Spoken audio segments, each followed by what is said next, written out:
Hello po, mga mabisang paraan para magamot at maiwasan ang anxiety, panic attack, at depression. Herman Buelva po uli, mga paraan ng paggamot. Una, konsultasyon sa doktor o therapist. Pangalawa, mga gamot para sa anxiety at depression kung kinakailangan. Pangatlo, cognitive behavioral therapy o CBT. Ika-apat, mindfulness at meditation. Ika-lima, ehersisyo at aktibidad sa katawan.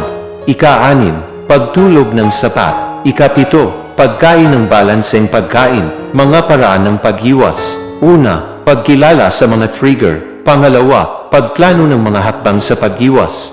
Pangatlo, pag-practice ng relaxation techniques tulad ng deep breathing, progressive muscle relaxation. Ika-apat, pagtatayo ng suporta ng mga kaibigan at pamilya.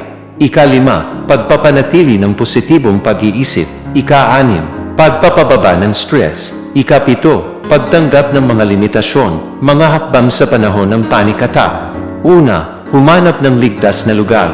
Pangalawa, uminom ng malamig na tubig.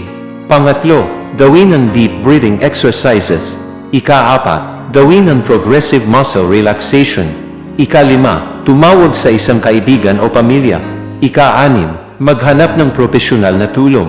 Mga mahalagang paalala. Una, hindi ka nag-iisa. Pangalawa, may mga paraan ng paggamot. Pangatlo, maaari kang makontrol sa mga sintomas. Ika-apat, mahalaga ang pagpapanatili ng positibong pag-iisip. Mga rekomendasyon. Una, magbasa ng mga libro tungkol sa anxiety at depression. Pangalawa, pumunta sa mga support group. Pangatlo, mag-ehersisyo sa mga aktibidad na nagpapaligaya sa iyo.